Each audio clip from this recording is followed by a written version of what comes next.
Capitalismo, que es una cosa extrema, es lo mismo que viene del año 56 del plan Previch, pero extremado, ¿no? Exagerado. Pero esto no es la primera vez, esto viene de hace 70 años, desde que de Argentina.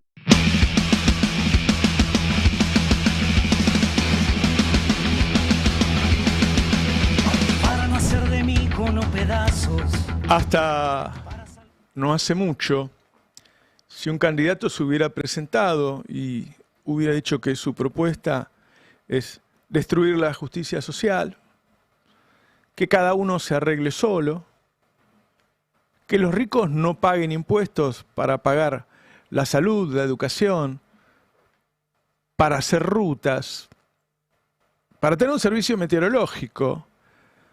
Bueno, quizás no hubiera sacado ni el 1%. Hoy gana elecciones. Hoy el arreglate solo gana elecciones. Y la batalla cultural para sostenerte en el poder, para ser reelegido, es la misma. Es sálvese quien pueda, el otro no existe. Parece una locura, ¿no?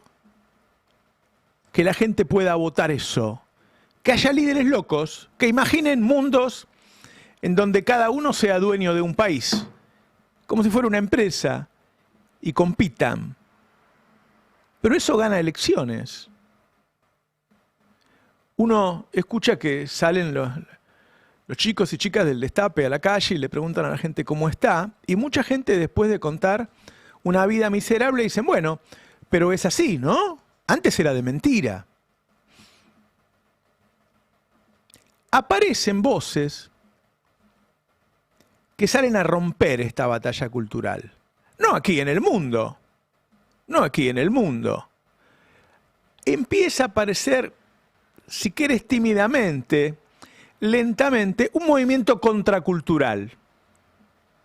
El movimiento que piensa en el otro. ¿Se acuerdan del de Cristina? La patria es el otro. Parte de ese movimiento tiene que ver con la iglesia. Una iglesia históricamente conservadora, pero ¿viste cómo es? Uno está a la derecha de algo. No es de derecha, está a la derecha. No es de izquierda, estás a la izquierda. La derecha hoy queda a la izquierda. La iglesia hoy queda a la izquierda de estos líderes de extrema derecha. Y son escuchados. La religión sigue siendo más importante de lo que muchos líderes políticos pueden llegar a pensar. Y en situaciones de pobreza aún más. Por algo muchos se preocupan bastante por tener una buena relación con los evangelistas. Bueno, pero la Iglesia Católica también es muy potente. La gente va a la iglesia, la gente reza, la gente escucha al párroco. Por eso las voces de la iglesia de estos días generaron un movimiento tanto en el oficialismo como en la oposición. Porque hace falta alguien a quien seguir. Alguien que te haga sentir que cuando vos dices algo distinto al sentido común imperante no estás loco vos, los locos son ellos. Alguien que venga a traer cordura. Algo así pasó con el Papa y con el Monseñor García Cuerva. En el momento de los Trump, de los Netanyahu, de los Peter Thiel, de los Milei, aparecen estas voces. Uno dice, ¿va a cambiar Milei? No, Milei padece una enfermedad incurable, está loco. Hay gente en Argentina que pensó que era una buena idea votar a un loco. Lo que puede cambiar es la sociedad, que decida no tener más a un loco gobernándolo. Lo que pasó en la catedral este fin de semana tuvo enorme trascendencia, porque muchos que naturalizan lo que está ocurriendo escucharon una voz con autoridad, la autoridad que le da ser el líder de una comunidad muy relevante, por su número, por su peso específico, por su historia, ¿sí? La gente los escucha. Por eso los líderes intentan no pelearse con la iglesia, porque es complicado. Y García Cuerva habló de algo que es muy significativo, porque estos son gobiernos que dependen mucho de la batalla cultural, dependen mucho de hacerte creer que no hay otra cosa, que la vida es esto. ¿Y cómo lo hacen? Lo hacen no desde la búsqueda de consenso, no desde el acercamiento amoroso, sino desde el odio. El odio es muy potente como herramienta política. Entonces García Cuerva habló contra eso, contra el odio. Escúchalo. Odiadores de aquella época, sentados en la casa de Cafarnaúm. Haters de hoy, sentados frente a una computadora de su escritorio o cómodamente instalados delante de una pantalla para hacer terrorismo de las redes, descalificando y difamando. ¿Qué vigencia tienen entonces las palabras del Papa León cuando decía en febrero de este año: los invito a abstenerse de utilizar palabras que afectan y lastiman a nuestro prójimo? Empecemos a desarmar el lenguaje, renunciando a las palabras hirientes, al juicio inmediato, a hablar mal de quienes están ausentes y no pueden defenderse, a las calumnias. García Cuerva le pide algo a Milei que Milei no va a hacer, pero el mensaje de García Cuervo es a la comunidad, no a Milei. Por eso lo difundimos. Me acuerdo cuando Rebord decía votar normal. Bueno, para que veas que la normalidad es García Cuerva, no es Milei. Milei es el loco.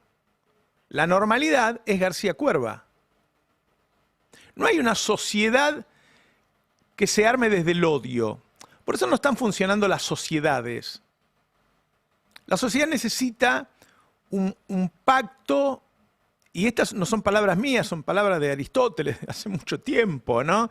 De amor, de unidad, de afecto entre todos. Tiene que haber cosas que nos unan.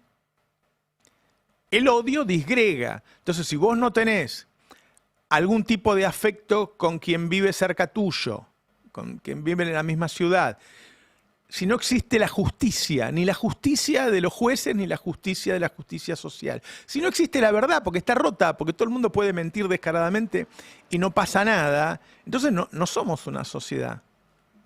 Somos unos tipos matándonos entre todos, como cuando vivíamos en estado de naturaleza, antes de la creación del Estado, del derecho.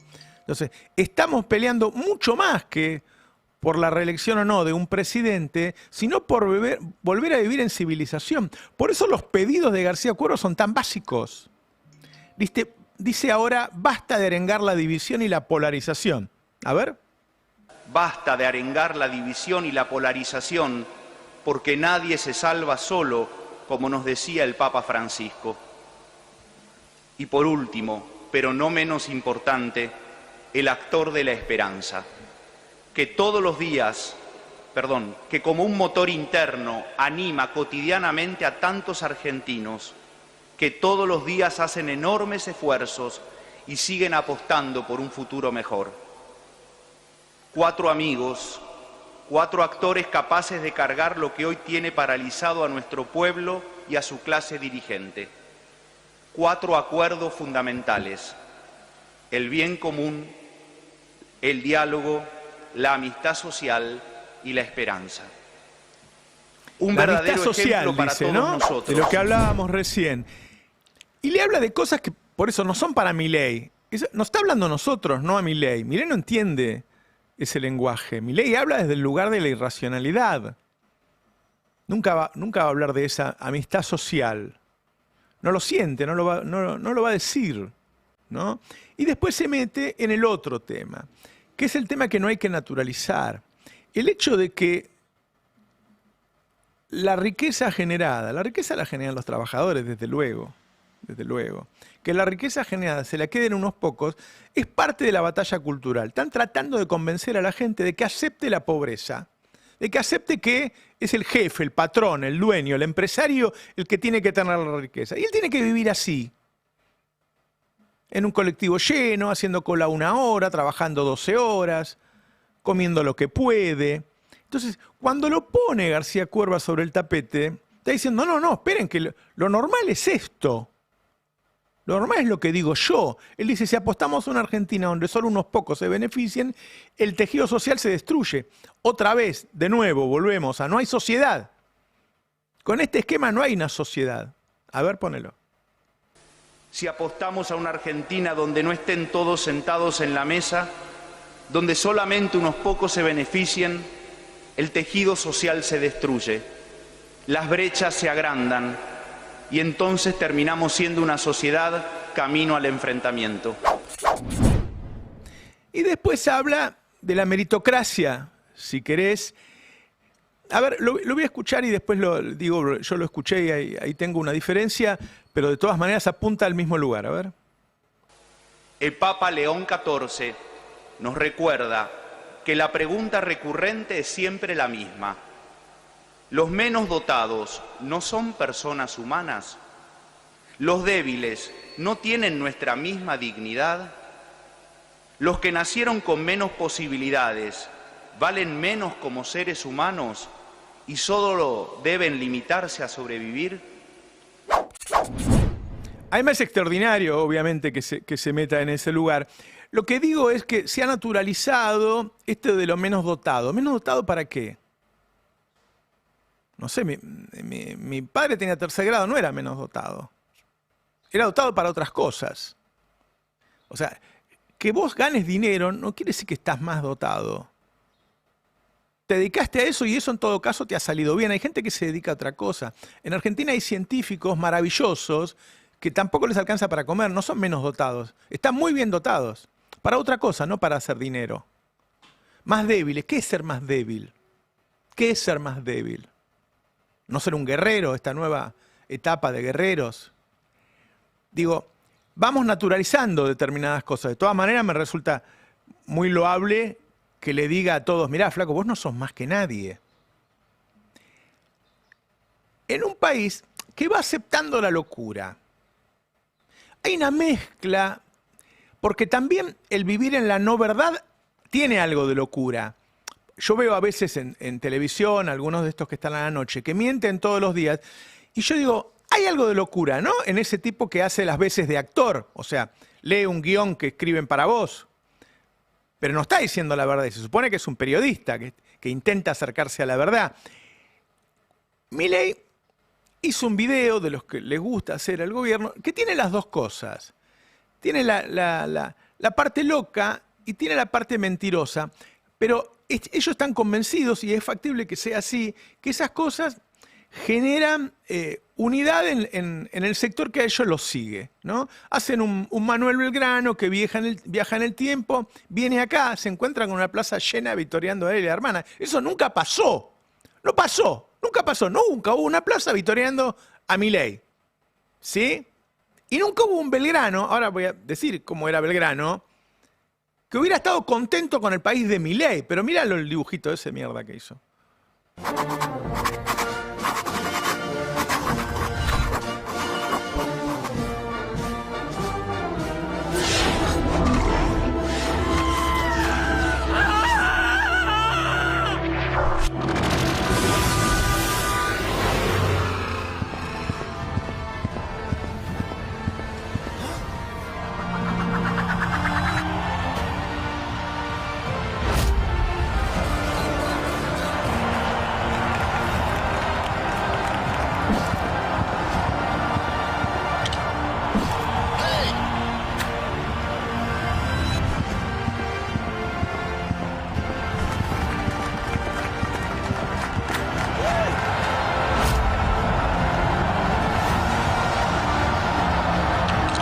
Es muy impresionante porque él se imagina una plaza llena que nunca tuvo. A ver, Manuel Belgrano odiaba a estos tipos.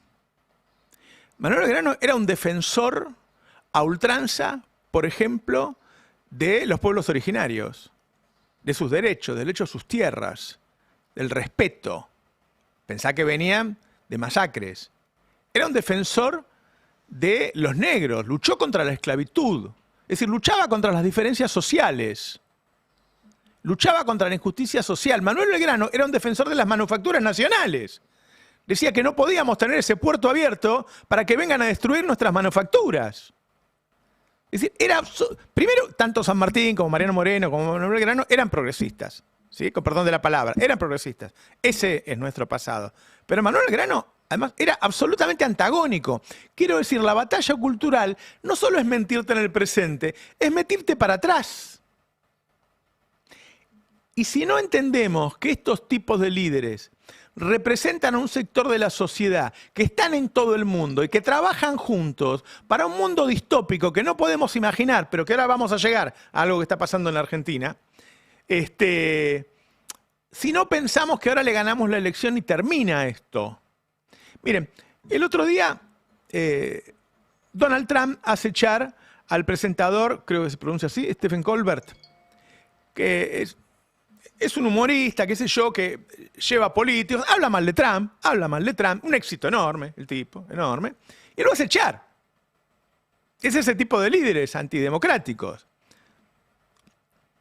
Al tipo lo echan y al otro día, desde la cuenta de la Casa Blanca, aparece Trump agarrándolo al tipo y tirándolo a la basura. Es decir, la Casa Blanca festeja la censura del presidente. Distópico, ¿no? Estados Unidos, la gran democracia, ¿se acuerdan? Míralo a Trump.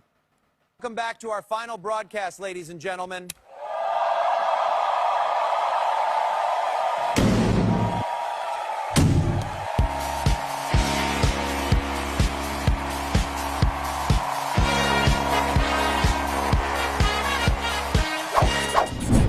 Tiene todo, ¿no? Porque, claro, la inteligencia artificial te permite ver algo que obviamente no ocurrió, ni nunca había... Pero pasó eso. El tipo agarró a una de las personas más famosas del mundo y le sacó el público, lo sacó de la televisión al tipo. Bueno, estos líderes son muy poderosos hoy en el mundo. Y este es un socio de Milei. Lo que está viendo es un cambio en los líderes, pero son líderes que son elegidos. La gente está eligiendo esto. Trump dijo ayer que la guerra de Irán la pagaba con el petróleo que le había robado a Venezuela. Es un mundo donde el presidente de Estados Unidos puede decir eso. Míralo. Hemos extraído tanto petróleo en Venezuela que pagamos el costo de la guerra unas 25 veces. ¿Cuándo fue la última vez que oíste eso? Si yo lo hubiera visto hace 20 años pensaría que es una película cómica esto. Pero no, es el presidente de Estados Unidos diciendo le afanamos el petróleo a Venezuela y con eso pagamos la guerra de Irán. Quédense tranquilos, la pagamos 25 veces. Si no entendemos que son otro tipo de líderes y que hay gente que lo está aplaudiendo y que no mide 5 puntos, Trump, mide 36, 37. Vamos a ver cuánto saca. Trump dice ahora que va a juzgar al Raúl Castro por algo que según él hizo hace 40 años y los va a sacar del poder. Es decir, él puede secuestrar a Maduro, matar al líder iraní, cargarse Groenlandia, Cuba y al conductor del programa de más audiencia de la televisión. Y no tiene problema. Quiero unir esto para algo que está pasando en este momento, que el Destape es uno de los pocos lugares que lo está comentando y que es de una gravedad enorme y que tiene que ver con esto, tiene que ver con estos líderes locos que son acompañados por la sociedad, pero que están marchando hacia un mundo distópico que hay cualquier cosa menos felicidad. Hay una excelente nota de Sebastián Premisi, excelente nota, que habla del acuerdo sobre inteligencia artificial firmado con Israel. La vigilancia social y el rol de Palantir, se llama la nota. Y él cuenta ahí de qué se trata estos dos memorándum que se firmaron. Uno habla de la lucha contra el terrorismo. Yo no sabía que había terrorismo en la Argentina, pero si estos tipos se unen con Israel, que acaba de cometer un genocidio en Gaza y está cometiendo otro genocidio en el Líbano, y hay un sector de la población que canta y festeja cuando matan niños, bueno, empecé a preocuparte si dicen que hay terrorismo en Argentina. Y después habla de la implementación conjunta de herramientas de la inteligencia artificial aplicadas en sectores civiles. Civiles. Claro, Premisi dice, mirá, uní este acuerdo con Israel con la visita de Peter Thiel y con los proyectos gemelos digitales. Es decir, todos estos tipos se quedan con nuestros datos, los usan para control social. Todo lo que haces en tu casa con la computadora, en el celular, donde te pasás un montón de horas por día, cuando salís a la calle y te están tomando las cámaras. Todo el tiempo vos estás controlado. Lo que pasa es que no hay alguien que esté vigilando todo eso, que está sacando datos, sacando conclusiones, y luego tratar de guiarte a vos como persona y a la sociedad hacia un mundo como el que quieren. Esto parece ciencia ficción, pero no es ciencia ficción. Fernando Chapachnik publicó una nota en el Destape sobre la visita de Peter Thiel. Y se hace preguntas muy interesantes y saca conclusiones.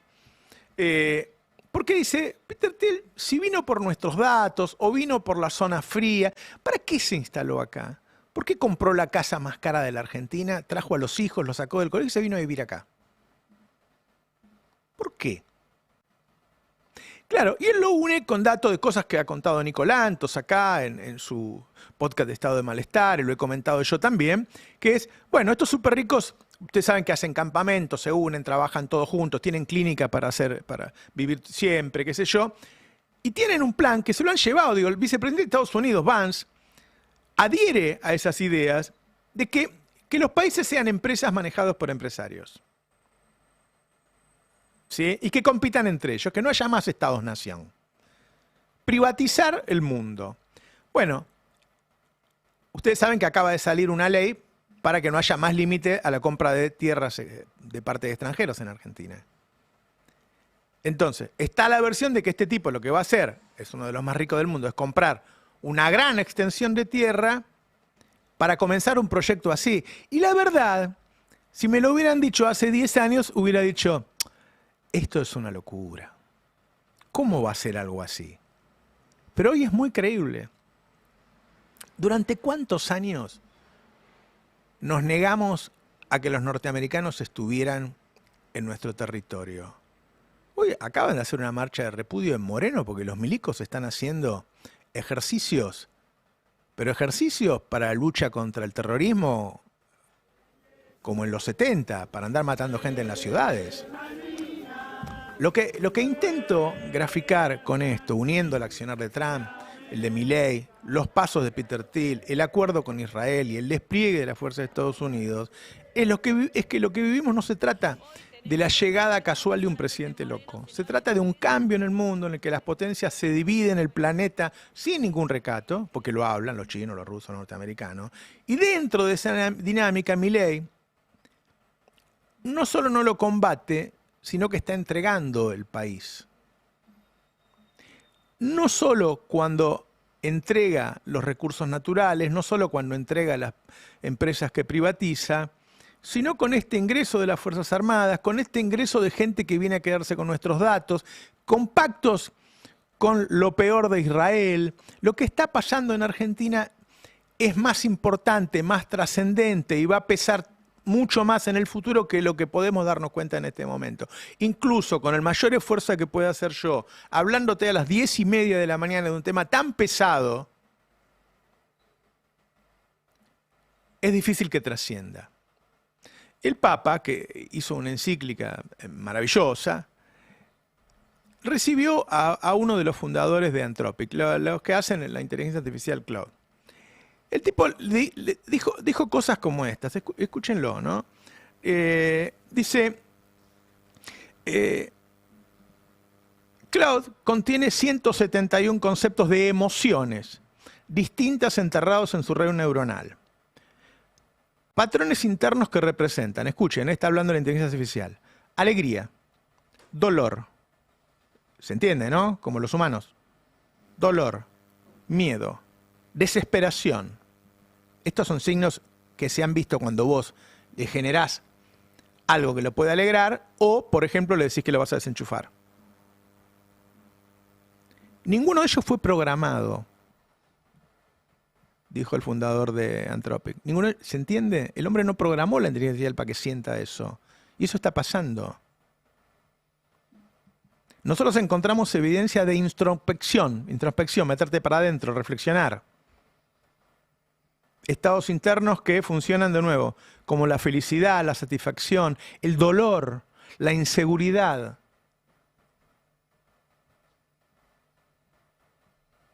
¿Son robots? ¿Son metales? ¿O realmente han construido algo muy parecido al ser humano, pero millones de veces más potente y más inteligente. Estamos construyendo la nueva especie. Cada vez que hubo una nueva especie sobre el planeta, se cargó a las otras, ¿eh? Cuando llegamos nosotros, los animales que hoy tenemos de mascota o que comemos en el almuerzo, correteaban por el planeta. Lo tenemos, ¿no? En un pequeño tape hablando. Se llama Chris Olah. No soy científico. Dirijo un equipo de investigación que estudia la estructura interna de estos modelos. ¿Qué está pasando realmente dentro de ellos? Y seré honesto, seguimos encontrando cosas misteriosas, incluso inquietantes. Hallamos estructuras que reflejan resultados de la neurociencia humana. Encontramos evidencia de introspección. Hallamos estados internos que funcionalmente reflejan alegría, satisfacción, miedo, dolor y malestar. No sé qué significa eso, pero creo que preocupa. Amerita un discernimiento continuo. En otro tramo dice algo que está muy bien. Dice, esto no lo tenemos que manejar nosotros. Nosotros hicimos la tecnología. Ahora, esto es un problema que tienen que organizar la política. Y eso es lo que no se está debatiendo. ¿Viste cuando estos países que se van de la ONU? No, ahí es donde hay que decidir qué se va a hacer con esto. El Papa León dice, la inteligencia artificial necesita ser desarmada. Míralo. La inteligencia artificial necesita ser desarmada. La palabra es fuerte, lo sé, pero fue elegida deliberadamente porque este momento necesita palabras capaces de atraer la atención, despertar conciencias e indicar caminos a seguir para la humanidad. La Iglesia lleva mucho... Y después dice algo que es increíble porque estamos diciendo cosas de sentido común, pero vienen a cuento porque no es el sentido común imperante y porque depende de quién los diga, tiene otra potencia. El Papa dice, en la era de la inteligencia artificial, cuando la dignidad humana está amenazada por nuevas formas de deshumanización, nuestra es la urgente obligación de permanecer profundamente humanos. Es increíble, ¿no? Pero hemos perdido muchas batallas y ahora estamos peleando por priorizar lo humano.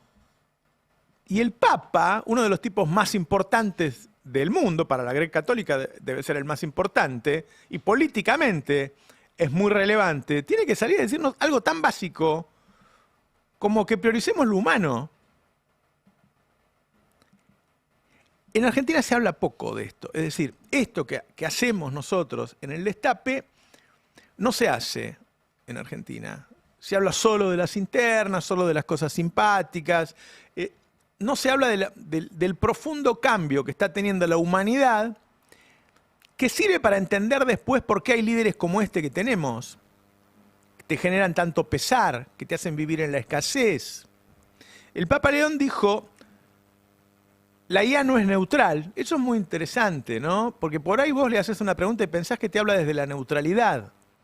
Viste que hay gente que lee libros pensando que el autor es neutral, o historiadores. No es neutral. Hay alguien que la hizo y que la diseñó. No es lo mismo la IA china que la de Estados Unidos.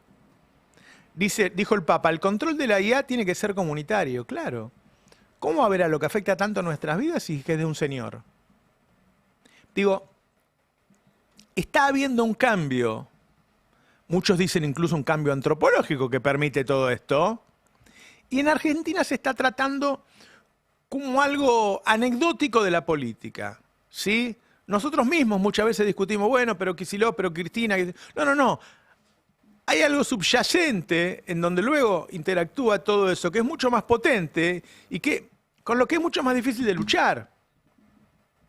Empieza a haber, repito, tímidamente, si se quiere, movimientos en todos lados. Ya hay varias universidades donde van catedráticos a hablar de la inteligencia artificial y los abuchean y los sacan cagando. Hay marchas. Es la humanidad que dice, bueno, no me voy a entregar mansamente a estos 20 megamillonarios que no producen ninguna riqueza. Imagínate que hay tipos que se hacen ricos para que nosotros, un montón de pelotudos, estemos todo el día metidos acá idiotizándonos. ¿Dónde está la riqueza que proponen? ¿Dónde están los alimentos que generan? Esto, ¿se hacen ricos con esta porquería? No son ricos que generan bienestar. Bueno, empieza a haber conciencia para luchar con eso. ¿Qué es lo que yo propongo? Generemos conciencia entre los argentinos. de que lo que está pasando es mucho más profundo, mucho más potente y promete un futuro mucho peor de lo que podamos imaginar. Y para eso hay que tener conciencia social y hay que hacer una revolución contracultural a todo esto. Tenemos que hacerlo, no solamente desear que lleguen las elecciones y votar contra Milei. Para cambiar las cosas, el movimiento tiene que ser cultural, tiene que ser en todos los ámbitos. Y para eso tenemos que tener conciencia de lo que está pasando. Si no entendemos, porque ellos hacen eso, entretenerte, hablarte boludeces, si no lo entendemos, ¿contra qué vamos a luchar? Bueno, por eso quise aprovechar la palabra de dos personas con más fuerza cuando hablan, en su comunicación, que la mía, para decir, bueno, acá está la voz racional. Lo de Milei, lo de Trump, lo de Netanyahu, lo de Bolsonaro, es la locura. ¿Cómo estamos? Buenas, ¿qué tal? A la palabra de García Cuerva yo le sumaría también la del Te Deum en La Plata, de Gustavo Carrara. También arzobispo villero, Sí. viene también, al igual